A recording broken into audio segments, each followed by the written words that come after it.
Committee had an executive session, however, there were no votes taken in executive session. First item on the agenda is the approval of the open session regular minutes meeting on October 23rd. Motion made, second. Any questions? Hearing none, all those in favor? Opposed? Motion carries. We have an executive session. Oh, I'm sorry, Mr. Navarro. I was remiss. I just want to welcome Mr. Navarro to the committee. I'm sorry, I apologize for that. I want to welcome Mr. Navarro to the committee who will be filling Mr. Marciano's 2-year term. Mr. Navarro has served on this school committee previously for 16 years. He has also chaired this committee for 4 years. And he's a current member of the building committee, building the 2 new schools and new administration building. So we welcome Mr. Navarro back. He has a wealth of experience that he can share with us after 16 years of experience on the committee. So welcome, Mr. Navarro.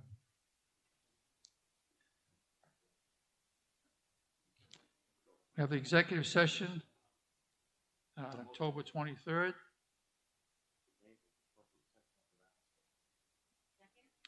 Any questions? All those in favor? Opposed? Motion carries. We have no correspondence. Public comment. We have Mr. Ryan Stanley, who has signed up for public comment. He will be offered 5 minutes to address the committee. Mr. Stanley. Yes.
Okay.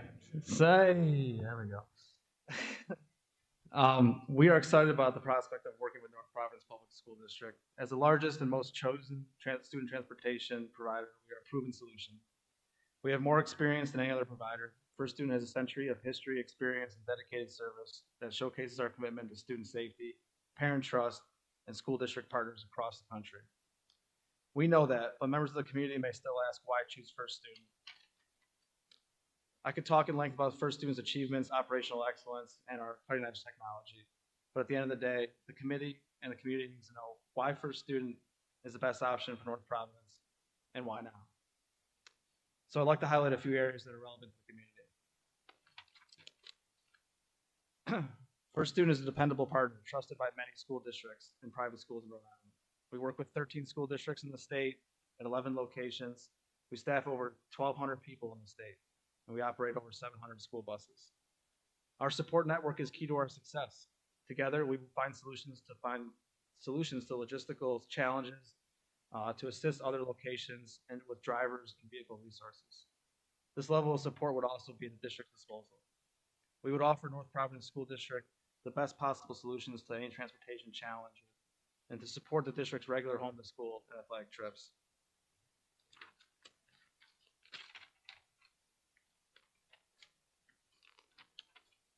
Our proposal includes bringing in a brand new fleet of 26 new school buses that will be here in May of 2025. These new buses will be here to service the district and under the new contract. We're also the world leader in school bus electrification. To date, we've been awarded over 1,700 school buses through the EPA's Clean Bus Act and other grant programs. A total of over $500 million have been awarded to first student for electric school buses. We have over 500 in operation now, another 1,200 that will be in the future. Specifically here in Rhode Island, in 2020, of course, there was adopted legislation to reach 100% of Rhode Island's electrification demand by 2030. Several districts have already moved forward with this process, including Providence, Pawtucket, Lincoln, Johnstown, and Westerly.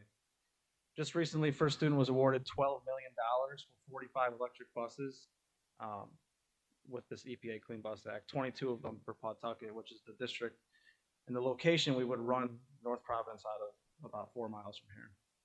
It's important for the North Providence School District to work with a vendor that has resources and experience to walk the path to meet this long-term greenhouse gas reduction targets consistent with the Rhode Island Act. Thank you, and we're looking forward to the decision tonight and partnering with the school district. Thank you.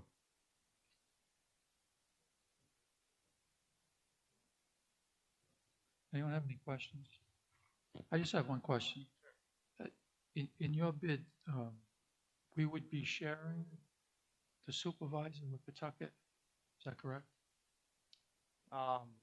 Yeah, our Pawtucket location manager would oversee the operation, but we would have a dedicated a dispatcher, so they would be dedicated to your district. That's correct. Okay, thank you.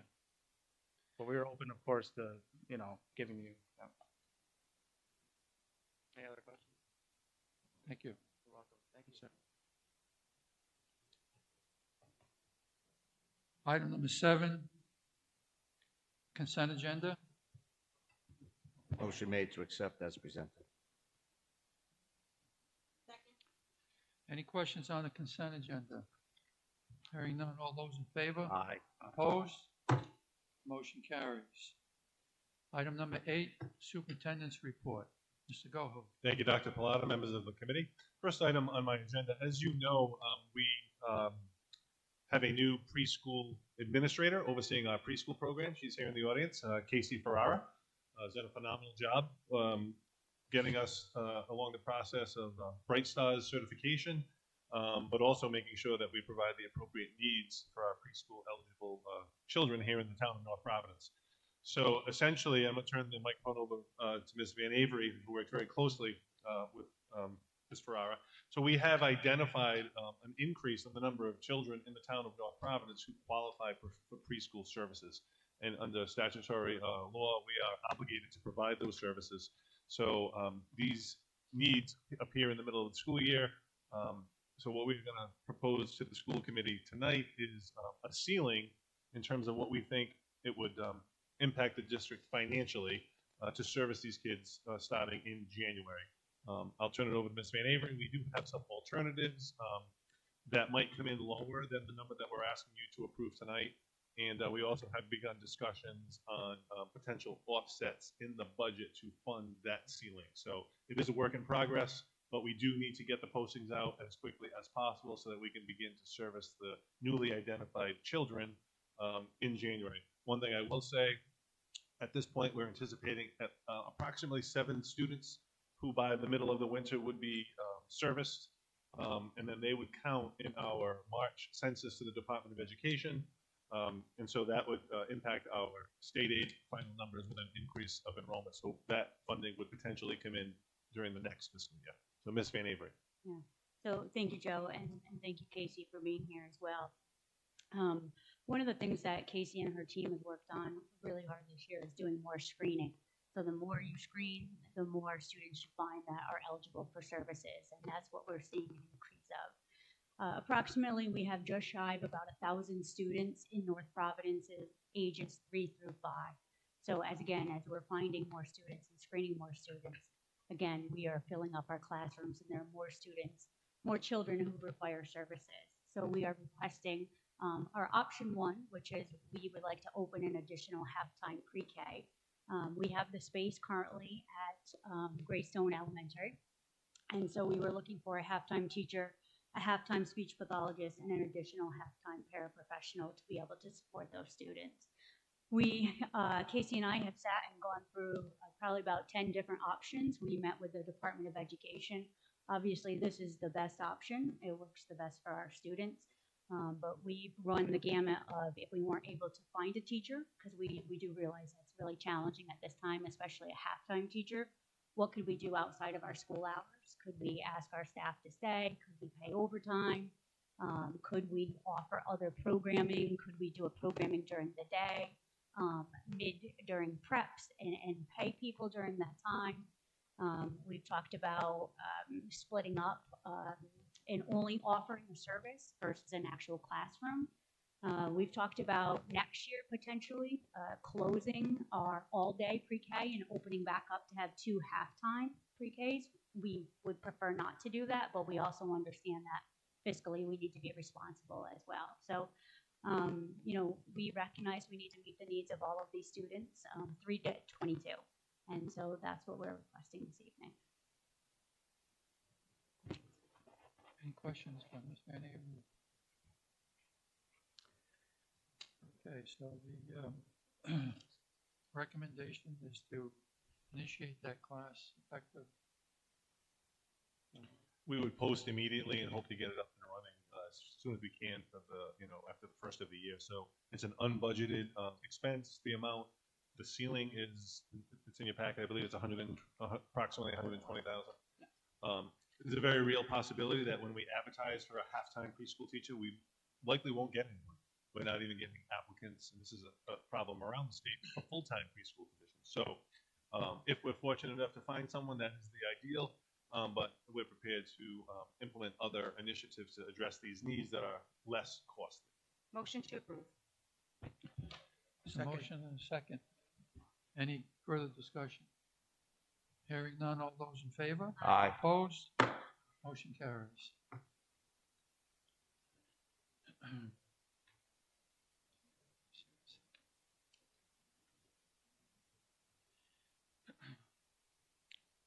Item number 9, we have no school committee reports. Item number 10, we have no old business. Item number 11, new business. Mr. Goho. Thank you, Dr. Pilata. I would request approval by the school committee of the enclosed revised smoke-free policy as submitted. Motion made to approve. Effective immediately. Any questions? All those in favor? Aye. Opposed? Motion carries. Item B. Next item, I would request approval by the committee of the enclosed new policy, which is a code of conduct policy for students. Motion made to approve effective immediately. Second. Discussion. Mrs. Picard. How is this different than the discipline code that already exists? So we have the discipline policy with the philosophy approved August 25th, 2010, and now a brand new code of conduct policy, and they mirror each other, but this policy doesn't have the details around the definitions of offenses. Okay, I'm going to defer to Attorney Scungio, who advised us on the implementation of this new policy. So since 2010, there were a few statutes that were passed by the General Assembly that give direction as to what kind of discipline and when, especially around the issues of student suspensions, under what circumstances students can be suspended from school. Also, within the last 6 months, the Department of Education had a case that came out of East Providence that gave even more guidance. So as a result of those cases, that case and those statutes, we thought that it was prudent, and we've done this with all the districts that we're representing, is to go through their code of conduct and make sure that the policy that they have is actually compliant with both the statutes and the case. And that's what this does. Right, but without taking away the other discipline policy, this policy doesn't say that it now takes the replacement of the old policy. So we're necessarily running 2 separate policies at the same time. So I'm not really sure about the other policy. I can take a look at that, and I can let you know next meeting. And if you need to revoke that, you can. I think that they are harmonized. But I'd be happy to take a look at that. Amanda in my office had done that work for us. Okay. But I'd be happy to look at it and answer your question.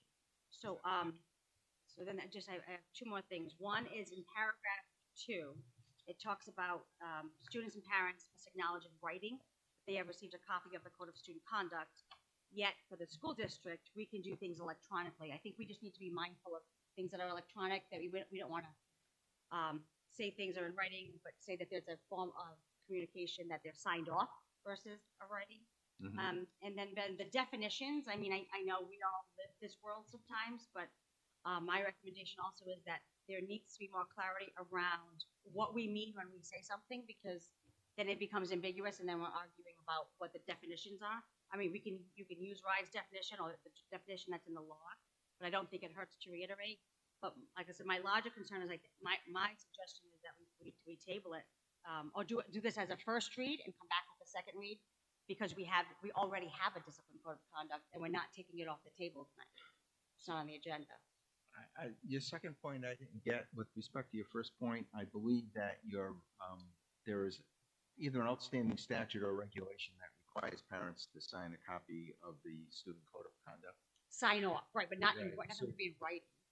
Right, so it says shall receive a copy of. It doesn't say that that receipt cannot be digital, right? It just says that they must acknowledge in writing that they received a copy of the Code of Student Conduct, which is what the requirement is. So we're mirroring what the law is right now.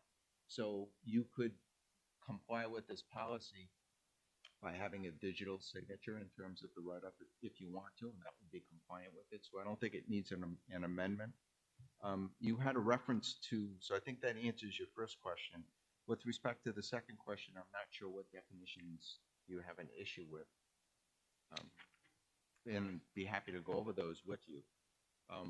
But what we've done is we made them both specific and general enough so they would accommodate the two statutes that the General Assembly passed. Right, so one of the, I think the concerns would be class disruption. That's super ambiguous for me as a parent. So as an educator, I think I could provide some specifics, but I do think that in fairness to our parents and our students, I would like to know what when we say classroom disruption, that to me is now subjective. I think I asked everybody in this room to write down what that means. I guarantee you we don't all have the same answers. That's my point. Like, I think we need to be just mindful of the fact that, and I love the fact that you have the restorative practices. I think that's a great addition. Yeah. Thought that was wonderful. I love the fact that we codified parent-teacher conferences. So overall, I don't have an initial policy in big picture. My two largest concerns are, one, that we already have a code of conduct that we're not taking off the table tonight.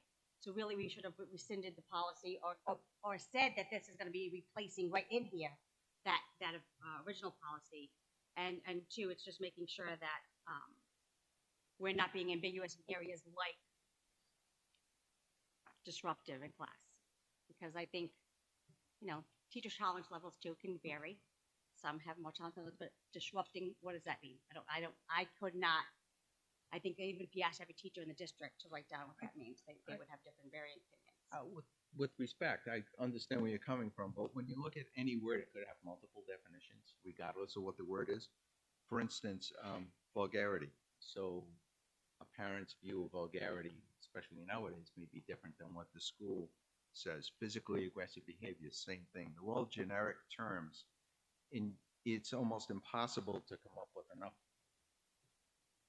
clarifying language so that everybody is going to be satisfied. I think in most cases, classroom disruption is, well, in all cases, it should be pretty much intuitively obvious whether or not there was a disruption in a classroom. And if it wasn't a disruption or an appropriate disruption, either the principal, superintendent, the school committee, or RIDE would say that wasn't a disruption in a classroom. So generally, you would apply common sense to those words, and I think when you do, they're fine. But if you want to propose... You assume common sense is common. Huh? But you're assuming common sense is common. So when we say that, when we wouldn't have rules if common sense existed overall. So yeah. I understand what you're saying, Ben, but this is a world where it's very touchy, and it leads parents and families that have the most distress when we as a district can't thoughtfully explain what we mean about how their child is disciplined when there's a consequence or when there's a concern. I understand the suspension laws. I understand all of that, as you know. Yep. But I think we need to be mindful, like, for example, dress code violations. Have we upgraded the dress code that I mentioned 2 months ago? So what does that mean? You know, I have a freshman that wants to know if she can wear this archaic three-finger rule on my shoulders because So- clearly the shoulders of a girl So is a dress- sexy. A dress code violation would be a violation of your dress code. So if you have a But I've code, already expressed my concern 2 meetings ago yeah, regarding the dress code, that it's still, I haven't seen any updates, and it still talks about a fingertip rule. Our dress code is highly geared to females. but that's a different issue. It's not, 'cause it says dress code violation. Right. You have to look at your policy on dress code and see whether or not it needs to be amended. So now And you we would. have 2 policies, and now we have a dress code and the other policy. Yeah. That's the 3rd policy. So we have a lot of competing policies. So again, my recommendation is that we've done this in the past, up until very recently, the last couple of years, but we've done first reads, second reads, third reads, so we can do our due diligence to get some feedback, because I do think we should not have 2 policies on record for our families and our educators.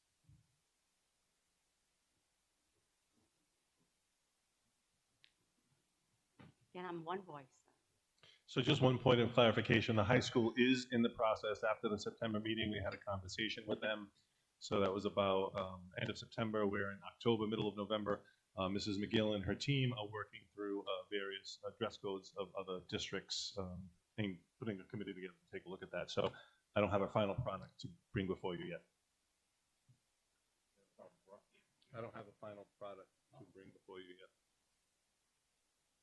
You got something else, Mr. Pratt? No. Oh. Are you recommending an amendment to the policy? Well, there's a motion on the table, so it would have to be withdrawn. My recommendation is that we do this as a first read, make no vote until next month to do a second read for review. But then, I don't know if Rod made the motion. He would have to be willing to withdraw. It's fine. Is there a second to that? I already have a motion on the floor, and it was seconded. I don't intend to withdraw it. We could vote it down. We can vote it up. No. Motion was to accept. Motion was to approve this and effective immediately. His motion is on the floor to accept the policy effective immediately. I don't know if there was a second. There was a second. There was a second. So he's Who seconded that motion? Mr. De Mr. Silva. Narado. Mr. Narado. Yeah. Okay. So there's a motion and a second. Correct. Any further discussion? Hearing none, all those in favor? Aye. Nay. Opposed? Opposed? May I ask for the roll call so I understand who voted which way? So, and then I think our parents deserve to know that as well. Mr. Pollak? Mr. Narado? Aye. Mrs. Picard? Nay. Mr. De Silva? Aye. Mr. Questini? Chair votes aye. Motion approved. Okay, next item on the agenda is the request for approval of the transportation bid. So just a little bit of background. The contract for our bus transportation services expires on June 30th, 2025. So the finance office, in consultation with our legal office, prepared a bid specification for a new contract beginning on July 1, 2025. A committee that included our finance director, Ms. Casanelli, our comptroller, Ms. Lazareski, transportation director, Mr. Feroli, and Attorney Scungio and his office handled the entire process from start to finish.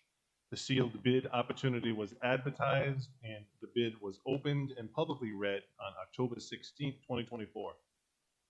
2 vendors submitted bids, Durham School Services and First Student. We did have a third company attend the first meeting, but they chose not to submit a bid ultimately. The bids came in higher than the 2% that we estimated needed to be budgeted for fiscal year 2026. So in accordance with Rhode Island's municipal purchasing law, both vendors were invited by Attorney Scungio's office to submit a last best offer that was due on Wednesday, October 30th, 2024. And both vendors did submit a last best offer. After analyzing the last best offers, we are recommending North Providence's current vendor, Durham School Services, as the transportation vendor for a 3-year period beginning July 1, 2025. Durham's bid for fiscal year 2025 transportation is less than their current charges for all categories of school transportation except for special education. In addition, Durham has provided excellent service to North Providence over the last 4 years, and Durham will provide a much-needed dedicated terminal manager for North Providence as well. Therefore, we are recommending award contract for transportation services to Durham schools for a 3-year period beginning July 1, 2025 through June 30th, 2028. I would request approval by the committee.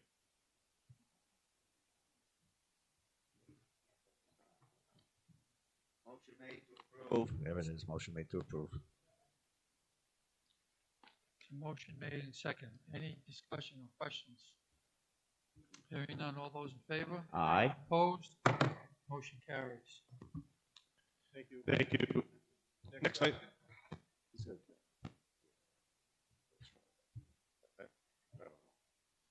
Next item is the